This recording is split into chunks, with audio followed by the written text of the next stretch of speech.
Hi, welcome to the Christian Contrast, where we talk about how walking with Jesus leads us to live differently than those in the world around us.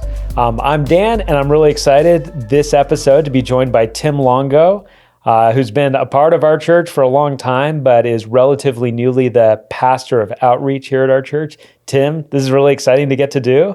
I agree. I'm super excited to be here. Thanks for asking me. Well, for sure. And this is going to be, especially for people listening to this who are part of our church, this is sort of the sub goal of this is just to give them a chance to get to know you a little bit, but also to talk about outreach and to talk about serving in particular, because serving has not only played a big role in your life and in your growth in Christ, but it's something that we've been talking about a lot at the church, and it's something that you're passionate about in helping people to get going in. So for starters, I'd love you just take a little bit and just kind of introduce yourself. Tell us about you, your family, kind of what's going on in your life. Great. I've been married to my wife, Tracy, for 28 years.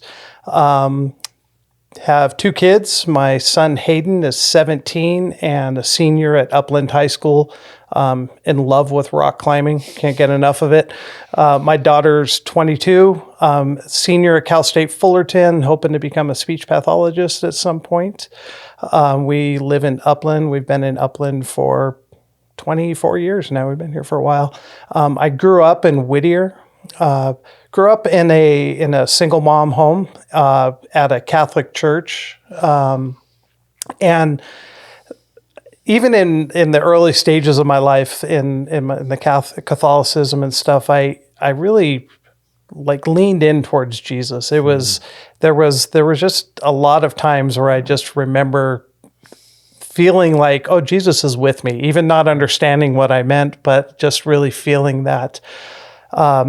Met my best friend at the time when I was 7 or 8, and his family was Christian, and they really embraced me, took me in, and led me to the Lord. And I started going to a Quaker church when I was in junior high, and it really was transformative of my life. That's when I really started to take my walk with Christ seriously, and graduated from high school, started working in Pico Rivera for a little while, started cleaning carpet for a little while, doing, just kind of odd jobs here and there. But man, the two things in my life that I've always loved since I was a little kid were motorcycles and bicycles. I tell you, they've always been a solid in my life. Even through my childhood, I just loved them and continue to love them. And just super excited to be in this new role as an outreach pastor. I've served here with Exit 83 for, 10 years now. I've been on staff part-time for 9 years, and I volunteered for about 1.5 years before that. So I just really have a heart for for hanging out with students and watching them come to the Lord and love Jesus more. And then God really did a big work in me with the first Go team I went on back in, I think it was 2014. Went to Nicaragua to help drill a well, and boy, when God was working on me, He really took those two things, like youth ministry and global outreach, and just said, "This is what you love." And I said, "I agree," and so we went with it. So that's awesome. We'll get a little bit deeper into some of that stuff. But one of the things that I enjoy a lot about you, Tim, is whether it's hobbies or past jobs, there's just a lot of different stuff that you've done or that you've been involved with or that you tinker with. So just maybe share a couple things that might be sort of surprising or unexpected for people who are wanting to get to know Tim Longo a little bit. I didn't know you used to do that, or I didn't know you were into that. Yeah. I've done a lot of different things. One fun thing about me is I have 8 motorcycles. And a couple of them actually run. I also I was a youth pastor in Pico Rivera for a few years back in the early 90s. A fun thing about me is I went to nursing school and didn't make it all the way through, but I went to nursing school. And so worked as an EMT for a little while on an ambulance and just kind of developed a love for doing medical stuff. And so, yeah, those are some interesting things about me, I guess, or something. Well, there's a lot of different things that you have a level of competency in that most of us don't know how to do. Right. So you find yourself, sometimes you're helping with tech related stuff. Sometimes you're driving a bus. There's all kinds of things. So a little bit of a renaissance man and that kind of stuff. Yeah. I've always kind of believed you can't know how to do too many things.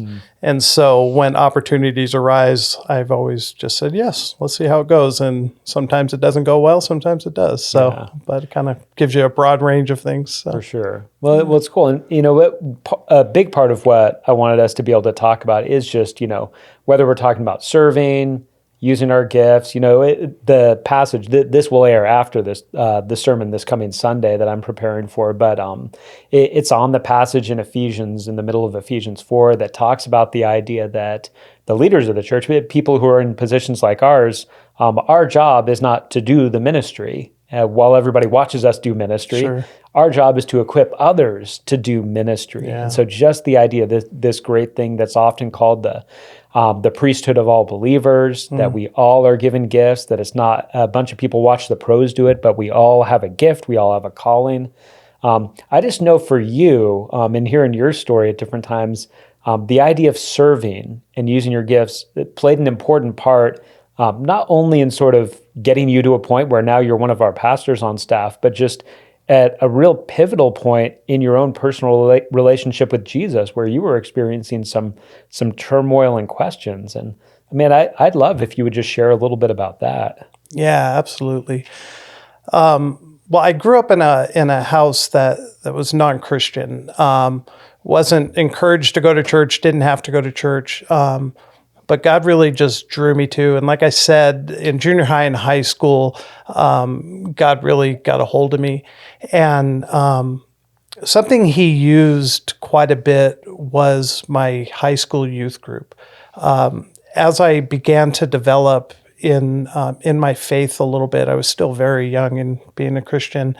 My youth pastor recognized something in me and gave me the opportunities to lead Bible studies and even like do announcements up front, and just kind of gave me a lot of opportunities in the youth group to be a leader and to kind of help people to see Jesus in different ways. And so that was my first experience of really serving and seeing what God would do with that. After I worked in Pico Rivera, I went through, I got married, and there was just some difficult times with my faith. I spent a year and a half working a job where I was on the road driving a truck, and so I didn't really go to church for a year and a half or so. I occasionally would go, but not very often. And it really took a... Well, I was just going to say, and just backing up for a minute, not that you have to go way into it, but there was some unpleasantness in some ministry you were doing, right? As a youth pastor, which the only reason I bring it up is because as we're talking about like serving and using your gifts, just to acknowledge, here you are continuing to do it, and it hasn't always been puppy dogs and ice cream, that there's been some pain involved in it. There absolutely has. Yeah, the church in Pico, it ended pretty poorly. It's just kind of a rash decision by the board and by the pastor, the lead pastor, to kind of ask me to step down. And then a week before I was going to step down, they said, "Oh, we've thought about it more and we'd really like for you to stay." And it was just kind of this emotional roller coaster for me. And I was young. I was, 22, 23 years old. And so that really, it was a time where I saw the humanness of church. I started to realize church isn't all about just God and people loving Jesus. There's actual humans that make mistakes, that have flaws, and it really messed with my faith. I went to another church to run a college group right after that. And there was just no support. There was just nobody even really acknowledged that I was there that I wasn't being paid, but I was I was asked to be the person to run this group, and nobody knew anything. And that ended poorly as well. And so the combination of both of those put a pretty good damper on my faith. And it took quite a while to realize that I was placing probably too much importance on the church and on the people in the church rather than the church being Jesus's church. You know what I mean? And so that's where the turmoil came in my life. And then, like I said, not being at church for like a year and a half or something, and not getting into the Word and really not praying very much. Like anybody, your faith starts to diminish. If you don't put any effort into it, it just starts to diminish. And got to the point where I was like, I don't even know if God's real. I remember just thinking, I think he is, but I'm not sure. And the funny thing is, with the whole time I was going to church, like after I got off this job, we were married, we're going to church, we're even helping in different areas, like children's ministry at some of the churches we're at. And there was just no depth. There was just Jesus wasn't real to me. And I got to that point where I was just like, man, I don't know if Jesus is real. And I said to him, I said, all right, if you're real, God, and you want me to do something for you, then I'll do it, but you have to make it easy and you have to make it obvious. And I'm like, got him this time. That's right. Did a little bit of a Gideon moment. Totally. Like, make this fleece wet, Yeah, totally. Prove it. Yeah, exactly. And I'm like, God's not going to. And to me, it was like, this is how I'm going to prove God's not real, just like that, And I think it was 3 days later, a friend of mine from high school that was a pastor, I hadn't talked to in at least 15 years, probably more, called me up and was like, hey, Tim, I've been praying. I have this new ministry that I'm starting, and I really believe you should be part of it. And I'm like, I guess you are real.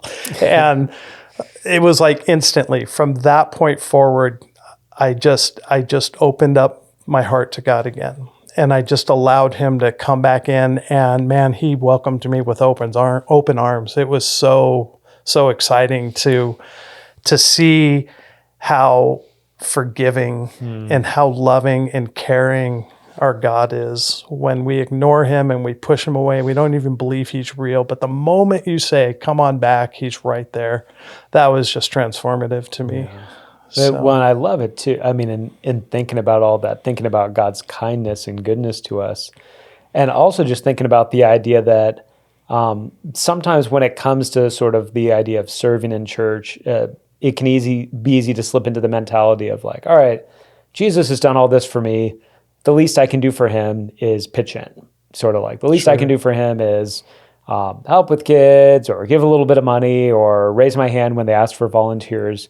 Rather than, you were even talking about when you were a student in the youth group, and I had a similar experience where for me, getting to serve and getting to start thinking about like, I actually have a contribution here to this youth group. It was not burdensome at all. I mean, it was just thrilling, the idea that I had something to bring. And, and even thinking, some people listening to it might kind of feel like, all right, but you guys are pastors. I mean, this was not something that you especially in this latter part of your life, we're thinking, well, this is definitely where it's heading. You had your carpet business, you're doing that, and really felt God calling you to first volunteer. You didn't start in the student ministry because you got hired. Right. You got hired because you were serving faithfully in that. Yeah. And even with this pastoral position, a lot of this was us looking and saying, Jesus' words, if somebody's faithful in one, in a smaller thing, they're going to be faithful in a larger thing.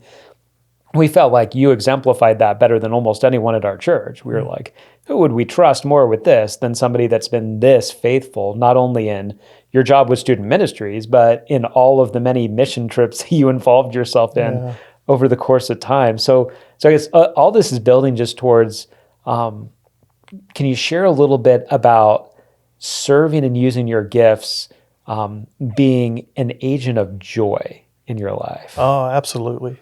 So right after I kind of made that decision, I heard God say to me, like, not an audible voice, but I just clearly heard him say yes to any opportunity that I bring your way. And I was like, really, any? Okay, here we go. And so I did. Like, there were so many opportunities at church here that came about. I did children's ministry. I involved myself a little bit with tech. I everything that came along. I did. The big thing for me was going to a men's retreat. I had a men's, and I didn't know anybody. Even though I'd been at the church for over 5 years, I was the guy who would come to church and then bounce right after service and never talk to anybody. I feel like I should go to this men's retreat. Somebody asked me to go, and I'm like, okay, you said yes to everything, so here I go. I'm going to a men's retreat. And just all these different opportunities that came about, I kept saying yes to. And not all of them were my strengths. Not all of them were my giftings. And so I wasn't super fulfilled in all of them, but I was super fulfilled in serving Jesus. And I even had opportunities to like be in silly videos and just do things that you're like, that's not ministry, but some of these videos, people would come up afterwards and be like, hey, you being silly and nothing really had an impact on my life. And I'm like, how? Well, I was like, are you seriously that shocked. video? Yeah. It's like, I guess God can use anything. So yeah, there were so many opportunities that came up. And then my first trip on a Go team, I was like, wow. This is like, I had been to Mexico almost every year going through high school. And so I was familiar sort of with going on trips, but I just fell in love with missions all over again. And then one Sunday morning, Jeff Taylor was up there talking about, hey, we're in need of volunteers for Exit 83. And I'm like, and my wife, Tracy, was like, she knew my heart was in youth ministry. And I'm like, I'm too old. I can't do youth ministry anymore. She signed me up to be part of youth ministry. She actually signed both of us up. And then when Jeff called, he was like, hey, I hear you guys signed up. I saw you signed up for youth ministry. And I'm like, we did? And he's like, yeah, well, I have a form here. And I'm like, let me call you back. And so I called Tracy and I'm like, did you sign us up? She's like, well, I signed us up, but you're going to do it. I'm not. And I'm like, okay. And man, that's proof like you need to marry the right person, because she knows me and loves me and leads me towards Jesus. Sometimes a great wife is able to give you a nudge totally in the right direction. What a blessing it was. Yeah. And I remember my first Wednesday in youth ministry, I was nervous as could be. I walked in and there were two kids in the youth group that really embraced me, because prior to that, I'd driven to Magic Mountain one time. And so I knew them a little bit, but two of them just embraced me and welcomed me and introduced me around, and went home that night. And Tracy was like, so how was it? And I'm like, this is where I'm supposed to be. I knew like God put me, all the yeses led me to this moment. And, I was like one of the kids where I'm like, I never want to miss a Wednesday. I just absolutely love being here. And God used that moment in powerful ways, like has changed my faith, has changed the way I see him. Even like back in high school when I was madly in love with Jesus and following him, I've just grown in such a way that I just see him in a completely different way now. And it's all through just saying yes. And it was really saying yes here. And the one cool thing is once you say yes to volunteering here, it doesn't stop. Like once you fall in love with serving God, you're going to want to do it elsewhere. And so you go on these Go teams and you start serving elsewhere. You go to a family dinner and people are like, oh, I hear you're a church going guy. And I'm like, yeah, and let me tell you about it. You know what I mean? And you just kind of get this desire to serve God wherever you go. Yeah. So. Well, and that thing you said a minute ago, just about that experience with student ministry and saying, this is where I'm supposed to be. Yeah. I mean, that's what we long for every Christian, Sure. but thinking of our church, for everyone who's a part of our church, not simply to say, okay, I'll pitch in, even though, pitching in is sometimes the way that you get there, but just that, man, we're not just looking to say, hey, we got slots to fill. We want people to fill slots. And we want people to say, this is what God made me for. Yes. Like, this is my unique contribution to the people of God and to the world through doing this. So, 100%. I mean, if somebody's looking at it and either is saying like, I haven't found that yet, or I really want that, but I'm not quite sure how to do it. Like, what would be some encouragements you would give for somebody about that's what we want? That's sort of the thing that we dream of and the thing that we pray for. How do you think somebody could pursue saying, I want to put myself out there and I want to find that? Yeah. What are you doing? What are you doing to pursue Jesus? Are you in the Word? Are you praying? Are you leaving yourself open to allowing God to work through you and in you and bringing you to places that you're going to be uncomfortable? Are you willing to go to places that you don't think you're going to be effective in, but you believe God is leading you in this direction? And He does crazy things when you say yes to Him. And there are things that you're going to believe that, well, this sounds cool, sounds exciting, but man, there's nothing, I'm not gifted in that way, I can't do it. Maybe you can't do it on your own, but with God, He does amazing things, and He leads you to some places that you can't even imagine being. I mean, I've been a carpet cleaner for 28 years. I've owned a carpet cleaning business. It's like if you look at me from the outside, I'm just a blue collar guy that loves his family and has been volunteering at church for a while and working part-time at church, but God has taken some of my obedience and taken it and brought me to where I'm at now, which has been just a huge blessing. So if you're struggling with where do I go, the key word in that sentence is go. Mm-hmm. You have to do something. You have to, you can spend the rest of your life worrying about, well, is this where God's going to use me the most? Is this, maybe not, but it's a start. Yeah. It's a good place to start. And talk to me, talk to one of the other pastors, talk to a believer that is a friend of yours that knows you well, that can lead you in a direction that says, hey, I really think this is a good opportunity for you. Maybe you should give this a try. And eventually you get to the point that like, this is where I belong. It may not be like me when I first walked in and went, no, it may take a little bit of time. And you get to that point where you're just like, I can't imagine leaving children's ministry. Yeah. I can't imagine leaving men's ministry or whatever comes along. So. Yeah. Well, and one of the things I really appreciate that you put in there was helping us to remember that this is a spiritual dynamic going on. Yeah. Because we could fall into something where we sort of treat it almost like a matchmaking thing. Like, all right, I've taken this personality test or spiritual gifts. Now I want to find, almost like we want the dream job where, totally. I don't know. There are adages that people like and some of them I don't like. Like people say, find something you love and you'll never work a day in your life. I'm like, I don't believe that. Like, right, exactly. I am in the job I want to be in, and it is work sometimes. There's still days where you're like, oh, it's work. So yeah, I'm like, oh, maybe I'm the pessimist, but no. But just the idea that first of all, if we are walking by the Spirit, if we are walking with Jesus,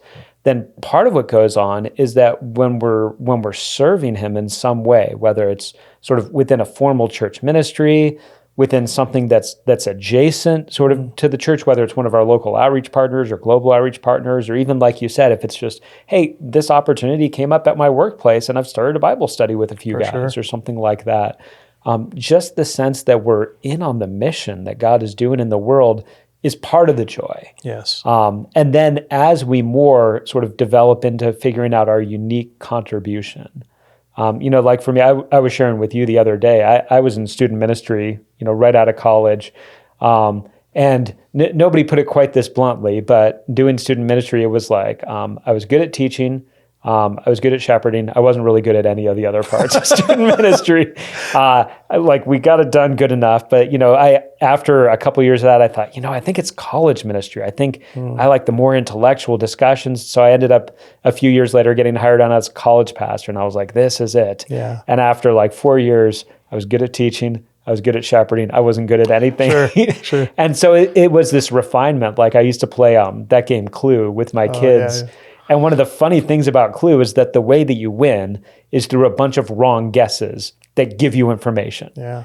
And the more information you get, the more you narrow down. Like, all right, it's not Mr. Green, it's not Colonel Mustard, it's not the revolt.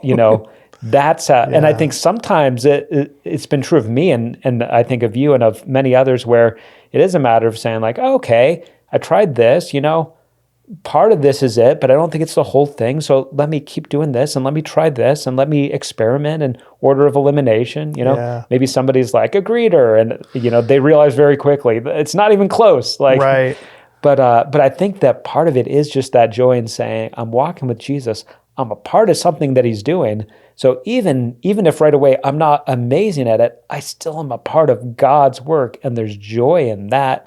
In just that alone. Absolutely. Yeah, I couldn't agree more. And like with you, I'm sure your time in youth ministry and in college ministry, there's fruit that came out of that. I mean, you built relationships, I'm sure, with students that you remember to this day that were significant. Absolutely. It may not have been your one and all, your total calling, but man, God's going to use it. He led you there for a reason, and God is going to use those regardless of what you think of yourself.